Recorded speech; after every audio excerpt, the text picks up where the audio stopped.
आज 21 फरवरी है। अब आप सभी जानत हो कि कुछ बंगाली लोग जे बंगला भाषा का स्थान दिवावे खातिर 21 फरवरी के दिन 60 के दशक में ना पर प्राण न्यौछावर के दिन ना उन्हीं के स्मृति में जो है मनावा जाता है अंतर्राष्ट्रीय मातृभाषा दिवस। तो हम अपने अवधि का कुछ पंक्तियां समर्पित कर रहे हैं। मनोज मिश्र कप्तान दादा के किताब अवधि मिठास हमारे हाथ में है, वही से एक गजल देखा जाए। कठिन काम है अवधि में गजल लिखा, लेकिन दादा प्रयास की।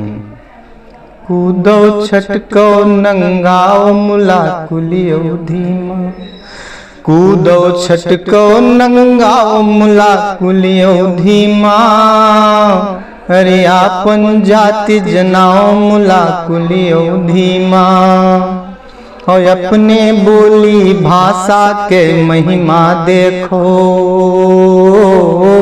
मन के मिटे दुराओ मुला कुली अवधि माँ। और उतरा ही दक्षिणहर मेर चौआए बहो, उतरा ही दक्षिणहर मेर चौआए बहो, अरे पुरवाई पछियाओ मुला कुली अवधि माँ।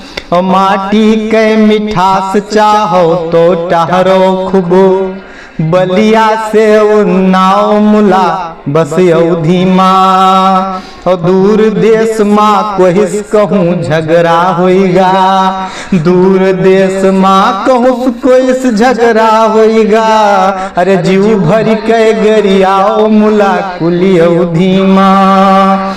बाभन ठाकुर बनिया महतो लाला से, बोले बात मुराओ मुला बुस अवधि माँ। और माटी के दुई लोग मिलो मंगल ग्रह पर, माटी के दुई लोग मिलो मंगल ग्रह पर, अरे खूब बोलो बतियाओ मुला कुली अवधि माँ। दिल्ली मिल गे गाँव गढ़िक चाचा बोले, दिल्ली मिल गे गाँव गढ़िक चाचा बोले, अरे हे कप्तान सुनाओ मुला कुली अवधि माँ, हे कप्तान सुनाओ मुला बस अवधि माँ। खूब बोलो बतुआओ मुला बस अवधि माँ, आपन जाति जनाओ मुला बस अवधि माँ। अंतर्राष्ट्रीय मातृभाषा दिवस के आप सबका खूब शुभकामना, सब अवधि वालन का और जीव से शुभकामना। अपने भाषा को खूब बढ़ावा दो, अपने बोली भाषा का आगे बढ़ाओ, लड़कन का सिखाओ, जे मिले तैसे वही मैं बोलो बतुआओ। धन्यवाद भैया, फिर मुलाकात।